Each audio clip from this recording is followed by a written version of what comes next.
Hey everybody, it is Jordan here from Wednesday Night Warhammer, and Games Workshop released a banger this week. I'm sure you've seen it, and of course you clicked on this video because you know this detachment's a banger as well. It's phenomenal. It's the Warrior Bioform Onslaught. I'm going to go through what I think about this detachment. I think it's amazing. I'm going to go through what it does, and then I'm going to give you some tactics in order to make sure that all of your little warrior guys are able to really crush your opponent. This is going to be a really fun detachment. Games Workshop did a great job with it, and I'm excited to talk about it and show it to you. Hey everybody, it is Jordan here from Wednesday Night Warhammer, and Games Workshop released a banger this week.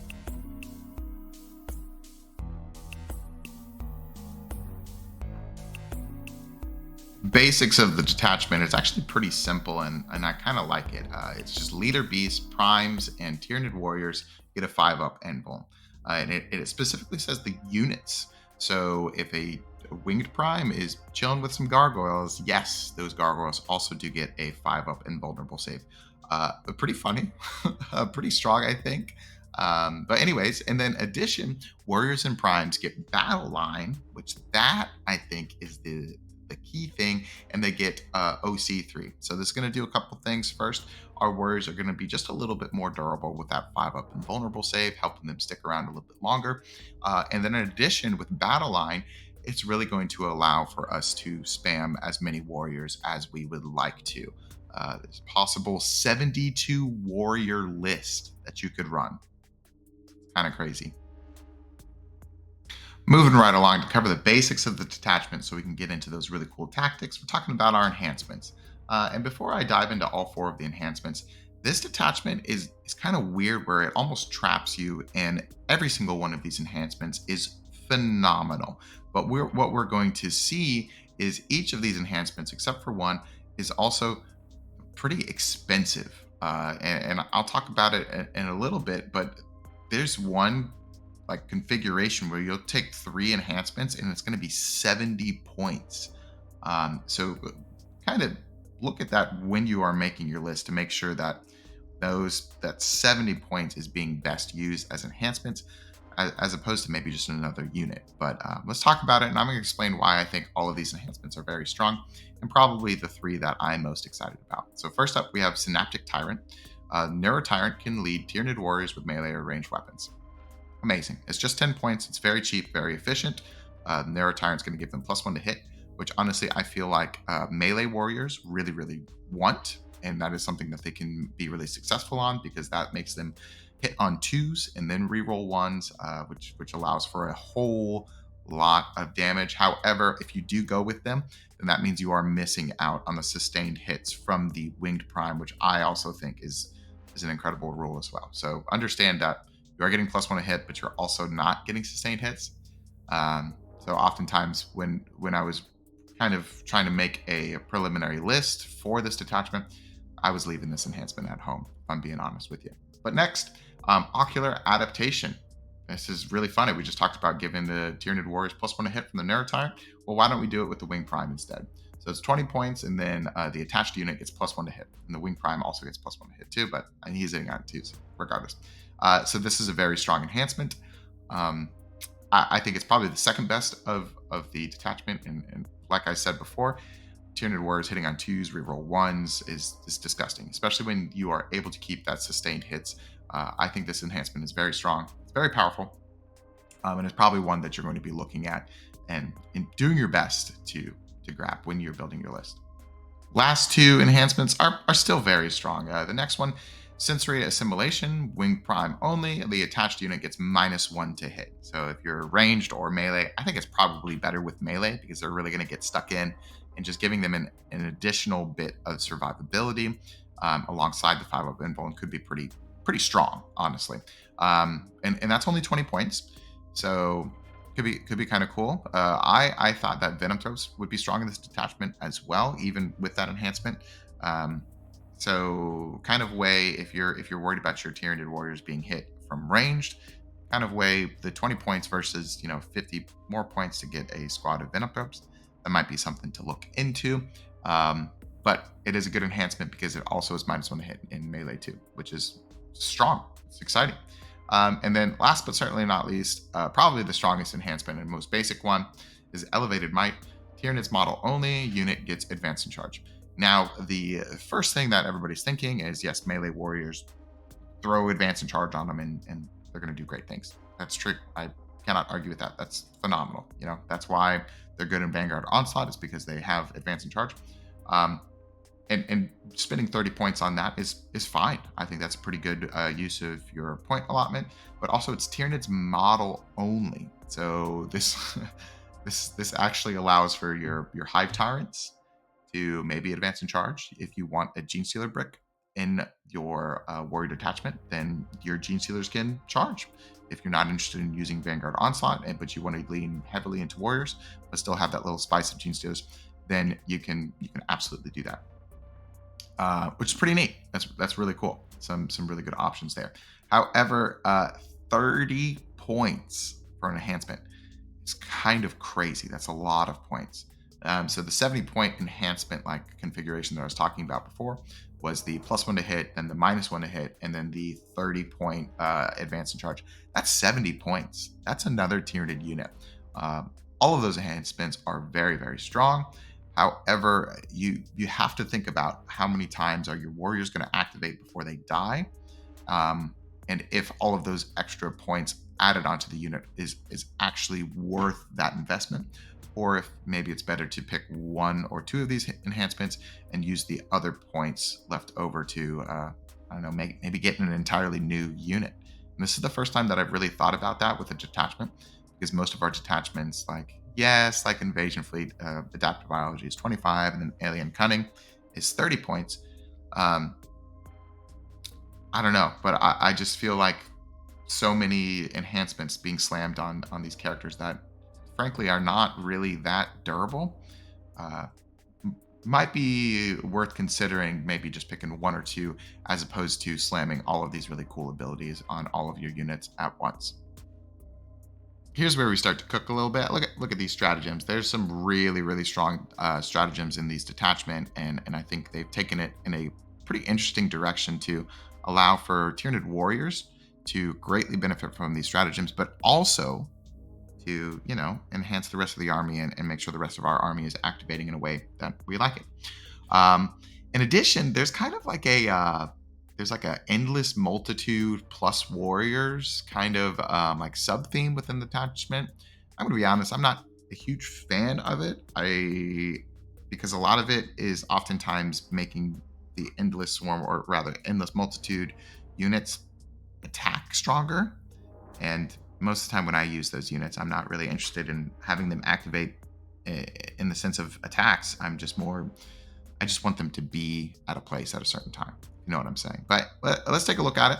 I'm not super excited about that sub theme of the detachment, but it is worth noting. And the first stratagem definitely talks about that. So Synaptic Amplification, Tyranid's unit that has not been selected to shoot or fight. If Tyranid Warrior unit is selected, choose an Endless Multitude unit within 6, reroll ones to wound with that unit, and reroll ones to hit as well for Warrior unit. So basically, the Endless Multitude would get the reroll ones to hit, and then the Warriors would get reroll ones to hit and wound. So that's kind of cool. You could put this on, you could do it on any Tyranid unit, and you don't have to have that secondary trigger to really make use of this. So reroll ones to wound is pretty good for, I don't know, like X-Crins if you're wounding something on twos, Maliceptors if you're wounding something on twos as well. Even Tyranid War. Well, see, that's the thing. That's why I don't love this stratagem too much, because with melee warriors we're going to be re-rolling all of our wounds regardless, and I'm honestly not really interested or excited in activating with my ranged warriors in order to do damage. I'm more activating them for a stratagem that we'll talk about later on. But that's enough for Synaptic Amplification. It's okay. It's not the best.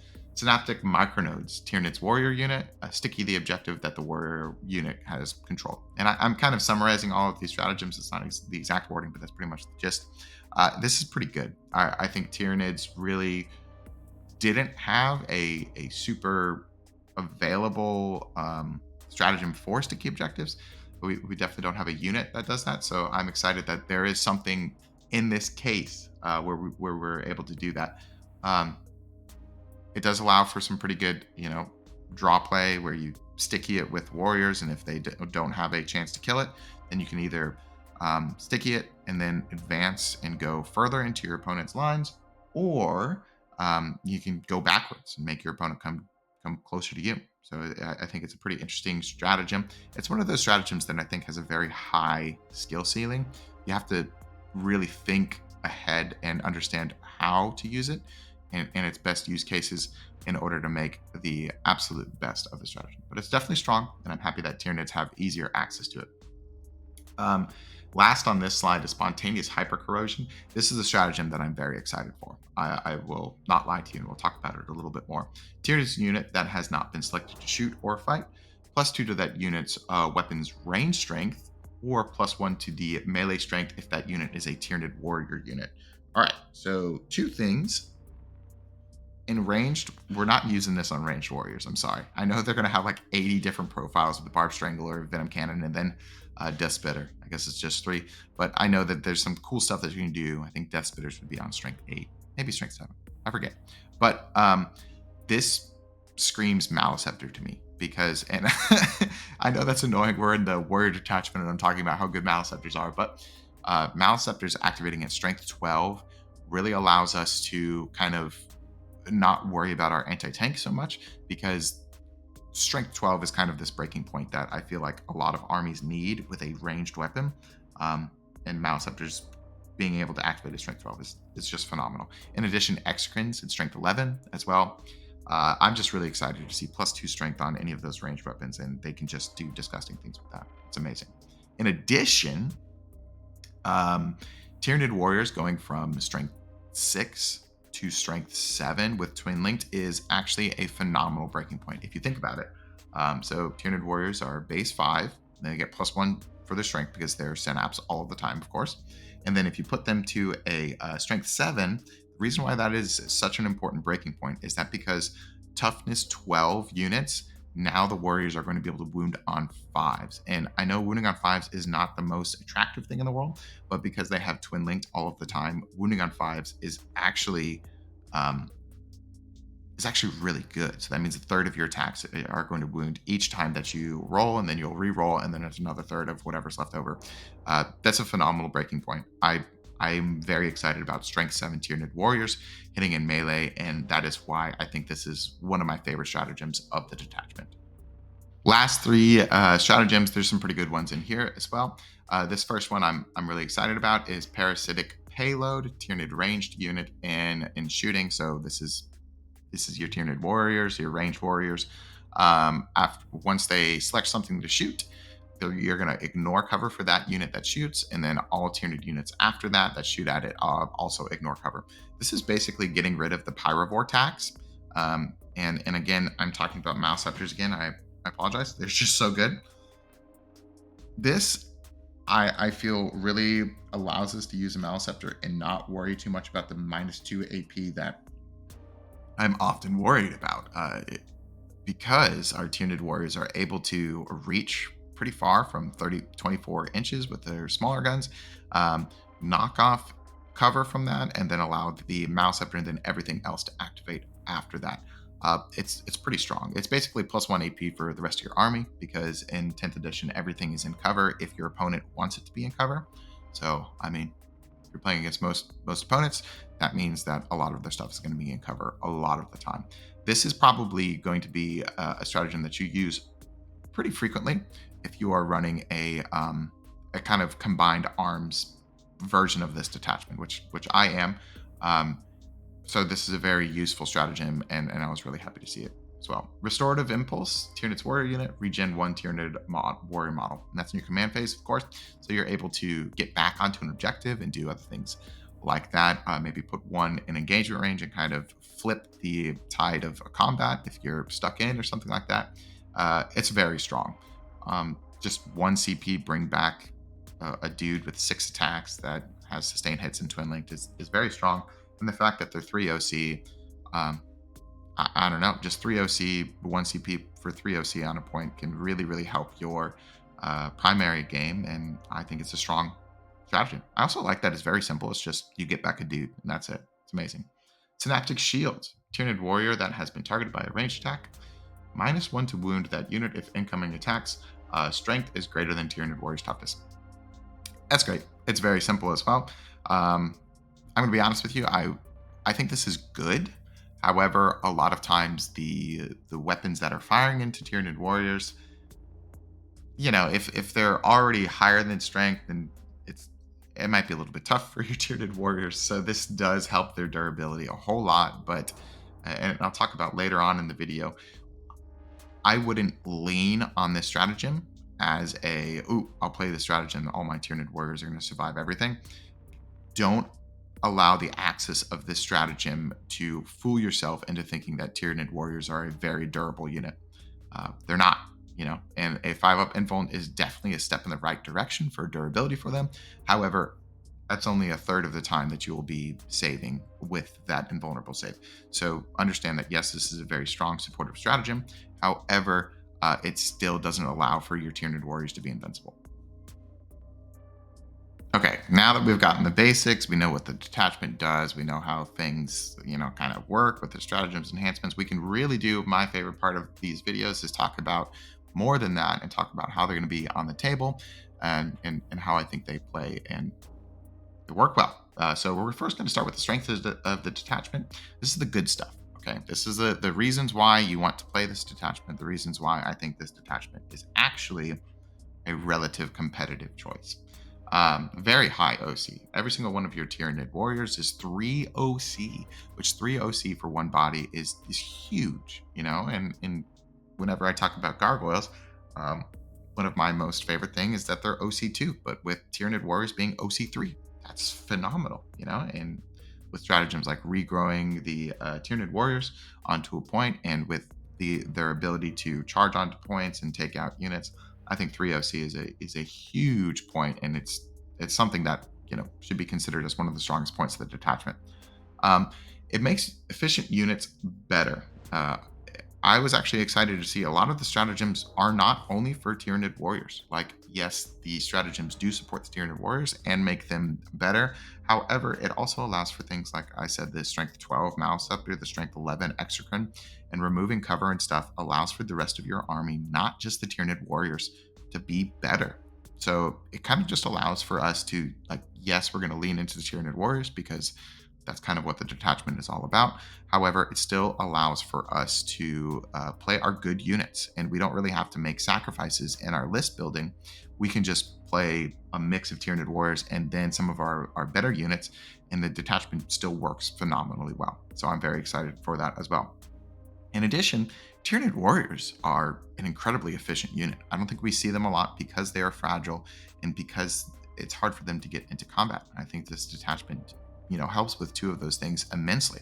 So just allowing for the blender unit of Tyranid warriors to get into combat a little bit easier, it's very helpful. And I'm excited that it exists because now we can spotlight this unit that I believe was already strong, give it some buffs, and really see if it can shake up the meta and place itself in a high competitive place in 10th edition right now. So I'm excited for that. I think it's wonderful.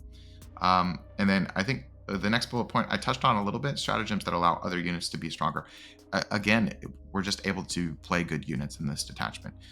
Some skew detachments historically in Warhammer 40k say basically, oh no, you only run Termagants or whatever, or other factions, you only run this unit, and really only these units are going to benefit from this.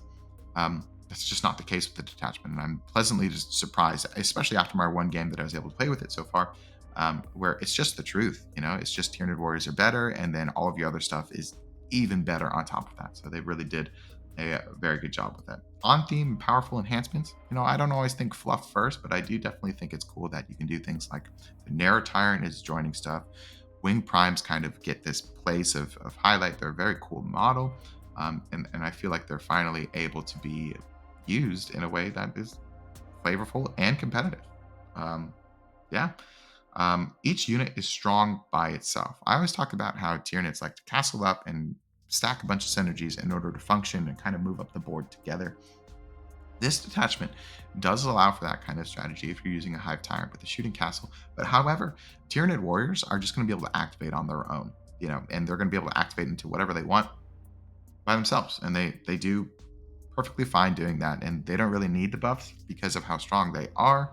Um, and it's just really nice to see a Tyranid detachment that is able to send out these missile units and just destroy whatever they look at, and then move on with their day. And then perhaps what a lot of people have been talking about, and what I mentioned at the beginning of this video, it's not the kind of list that I'm excited about playing. However, there's a possible for 72 warriors. And you can definitely do a skew list. I'm not really excited about 72 warriors. I would be more excited about maybe 36 melee warriors. That would be kind of sweet.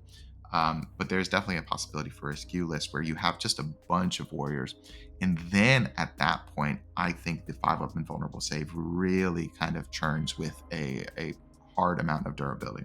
So 5-up invulnerable save for 1 to 2 units is not necessarily super, super durable. But if you're putting 36 melee warriors in the middle of the field and telling your opponent, deal with this, then it gets to a point where it is actually pretty hard to activate into. Okay, if we're trying to think of things as a competitive standpoint, we can't just look at the strengths and be like, oh, this detachment is phenomenal. Let's always run it. So we are also going to be looking at the weaknesses of the detachment, and it's not without weaknesses for sure. I've touched on this a little bit already. The 5-up invulnerable save it's not actually that durable if you really think about it. That's only 33% of the time you are succeeding with that 5-up invulnerable save. Of course, dice swing and you have hot dice or cold dice, whatever. But really, a 5-up invulnerable save is good, but it doesn't. I don't have so much confidence within that. I'm not going to be running up my Tyranid warriors and just saying that they're going to demolish everything and then stick around for the rest of the game. They're probably going to die if they're out. In addition, warriors are hard to navigate and hide. With their base sizes and with their prime attached to them, it's actually a very large footprint on the table, and especially in certain terrain setups, it's going to be hard to hide. It's just going to be hard to hide them, and with a detachment like this where you're wanting your Tyranid warriors to get the chance to activate first and go into things, it can often be a hard time because there's going to be chances for your opponents to shoot at them unless you are very, very careful and plan out your deployment and your movement. So, be careful about that. They can be seen pretty easily, but because of how much space they take up on the board. Ranged warriors, they're just not that great. I'm gonna be honest with you. They hit on 4's base, and I know we can do things like we can put the narrow tyrant with them to hit on 3s. That's one squad of ranged warriors, and then maybe I don't want to do this, but you can put one of your winged primes and attach that to the unit with the enhancement +1 hit. But then they're only hitting on 3s, which I don't know. There's something about polishing a piece of poop or something. I don't think ranged warriors are a piece of poop, but I do think we need to think about how many ranged warriors are actually beneficial and how many ranged warriors are we actually excited to be running. In my initial list that I came up with and played on stream, I just ran 2 3-mans, and I did that so that I could have the remove cover strat as well as kind of initiate some trade wars that I knew were going to benefit me. So think about that. I wouldn't go out and get 36 ranged warriors to run alongside my 36 melee warriors. I'd maybe get 2 boxes if you're wanting to do that, and then just be happy with some support units that are kind of tough to kill, but they don't really do any damage. Then warriors are easily move blocked and outplayed. On this channel, I really love move blocking enemy units. I think Tyranids do it very well, but also Tyranid warriors can get move blocked very well. They don't fly, they don't jump over things. So if your opponent really carefully measures out where you're able to move your Tyranid warriors, they're going to be move blocked, and then you're not going to be able to activate with this big blender unit. So you're either going to be forced to keep them back and not activate for them for the first 2-3 turns of the game, maybe, or you're going to have to trade a not so good unit with your Tyranid warriors, which is probably going to be the hallmark of your list. So if you're playing against an opponent that is savvy to move blocking and understanding, how combat and how charges work, then there's an opportunity for your Tyranid warriors to not do so well. And last but not least, If we think about it, and if we think about it honestly, does Invasion just do this better? Well, there's a couple things that you're going to miss out if you're running a Tyranid Warrior thing, not in this detachment. Of course, you're not going to have high OC, and you're not going to be able to have 6 units of Tyranid Warriors or ranged warriors either. But think about it, like with Tyranid Warriors having lethals and sustained because of the Prime. It's pretty good. And then getting the crits on 5s to just have this bucket of dice that you roll. Um, and a 5-up. Feel no pain. I don't know. Invasion's also pretty good with warriors.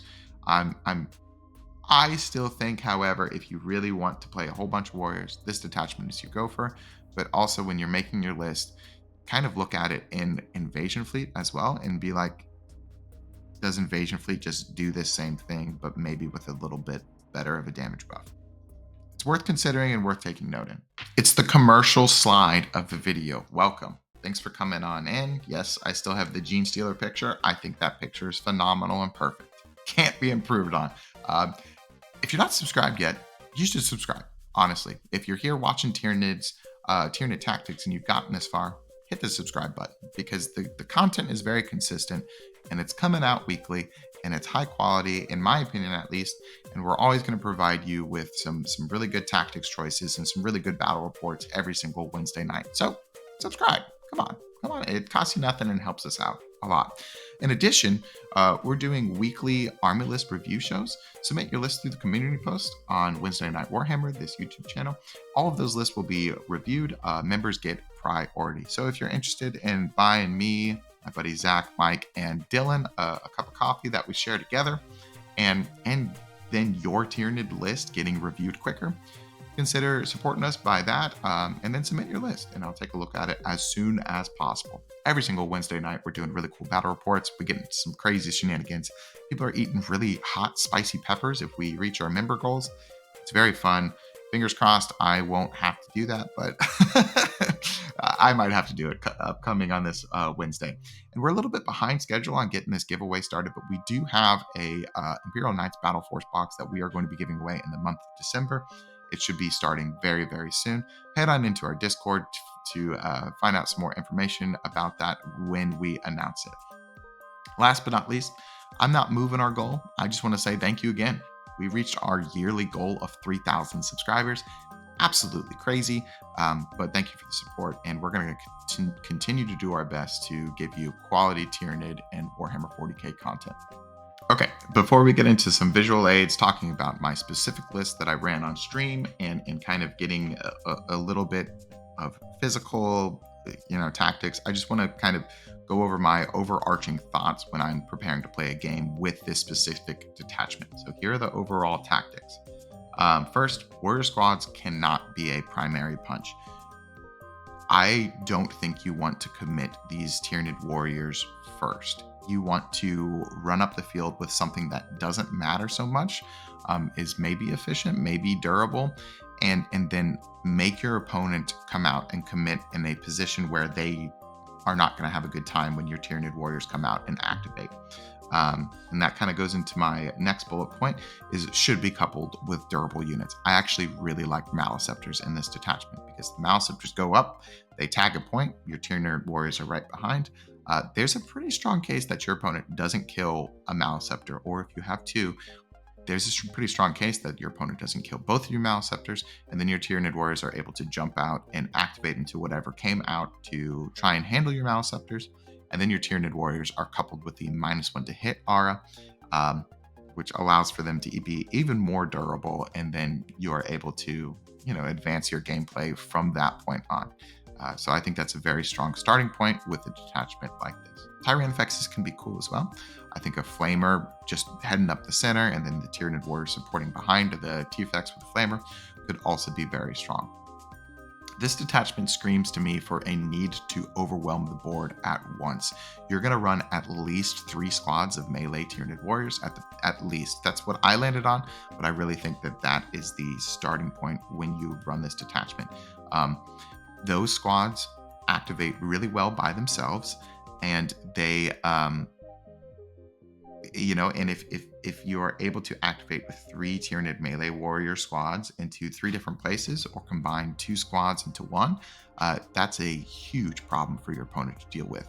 Like I said before, the 5-up invulnerable save is not the most durable thing, but then if all of a sudden your opponent has to activate into 18 5-up invulnerable save models with 3 wounds and toughness 5, that can be a huge problem for them. So thinking about not drip feeding your Tyranid warrior units, you want to commit all at once. You want to commit a whole bunch at once in order to really dominate the field. And last but certainly not least, I believe that this is a melee detachment because of how good the Tyranid melee warriors are, but range support is an absolute must. Things like Exocrines, Tyranifexes, and Maleceptors, maybe even Zoanthropes, are really going to allow for your Tyranid warriors to activate in a way where you can really use their power. And that is because your opponent is not really going to put units out in the open so that your executes can just stare at them and fire multiple times in a game. And this is going to allow for your Tyranid warriors to move in a way where maybe your opponent doesn't commit to a certain part of the board because they're also worried about your range support in addition to a Tyranid warrior charge. So range support really, really allows for your mixed arms detachment list to kind of support itself and then activate in a way which is very detrimental to your opponent. This is my preliminary list that I actually played last Wednesday on stream. If you want to check out the video, I highly encourage you to do so. It is a very, very fun stream. We had a great time, and it was a really, really good battle. So take a look at it. By all means, I don't believe that this is the solved list. I don't think this is going to be, the competitive standard, but this is definitely a list that I'm excited about running.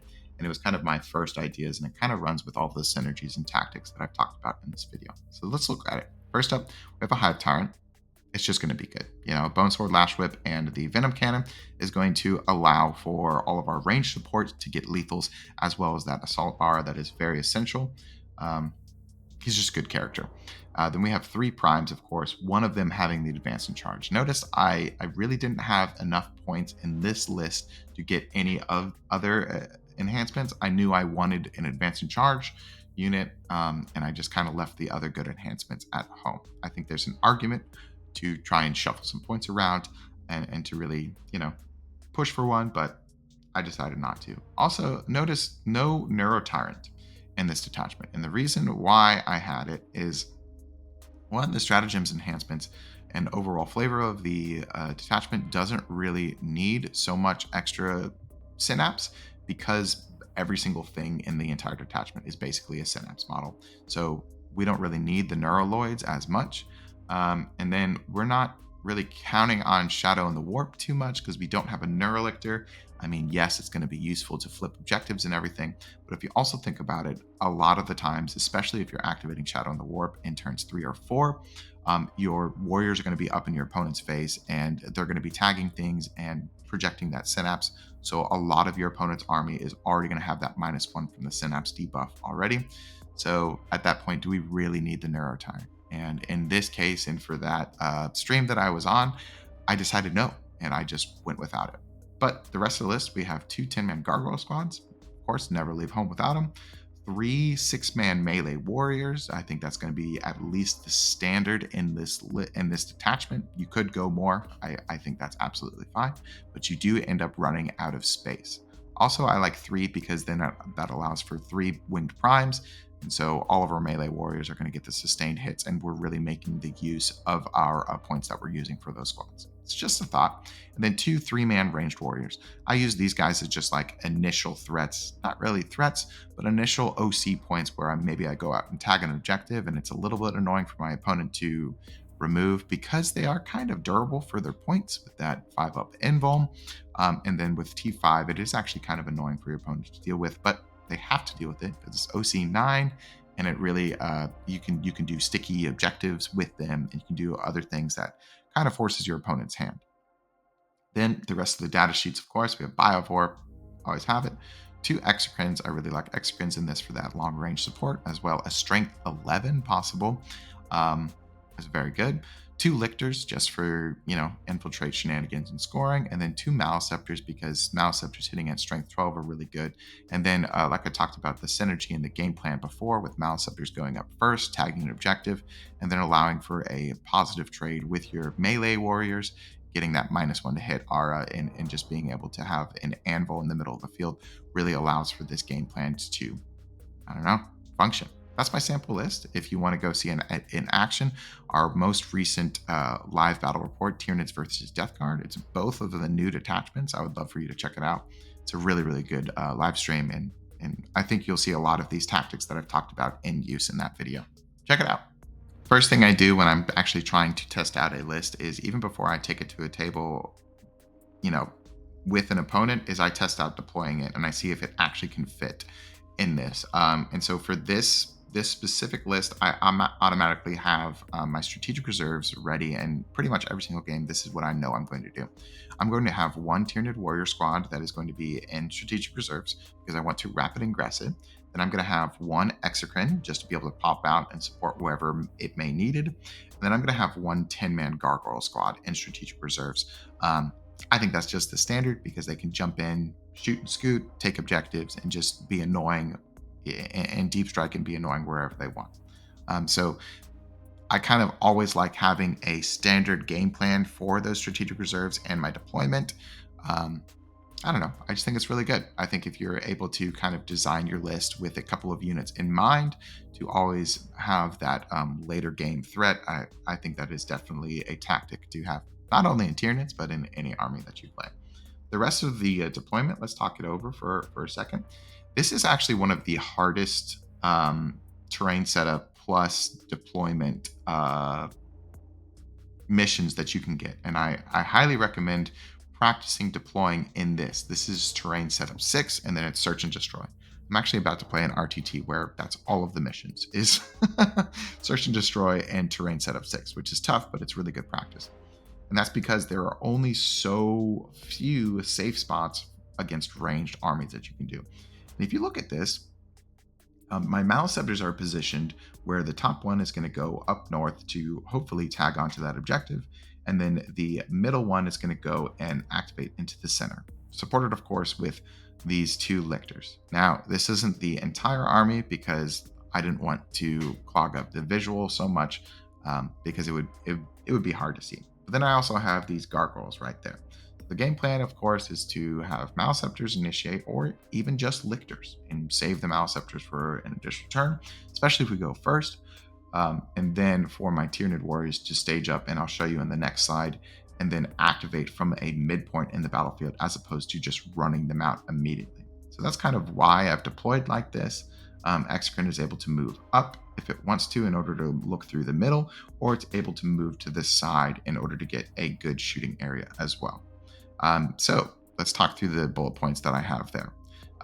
Warriors are delicate but strong. They are a melee unit, but I am not interested in frontlining them. I'm interested in activating them when I want to and not allowing my opponent to activate when they want to. So that's why they're back. I'm going to use my durable units, or the units that I don't care about, to draw at enemy units. So those are the maliceptors, those are the gargoyles, and those are the lictors.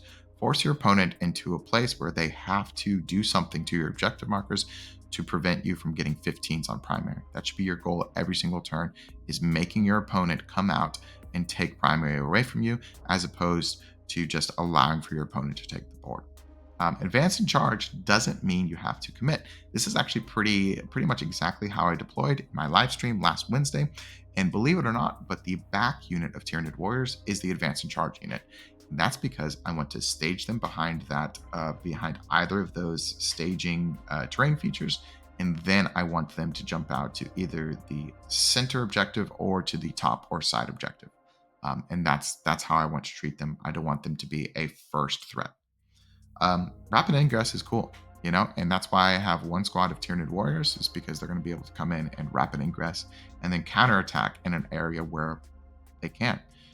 We talked about this before. Tyranid warriors take up a large map area. And so if you have one of your units to be able to be rapidly ingressed instead of trying to push everything up the board all at once, I think it definitely allows for your game plan to function better and for you to react to how the game is going. Uh, Warriors trade up.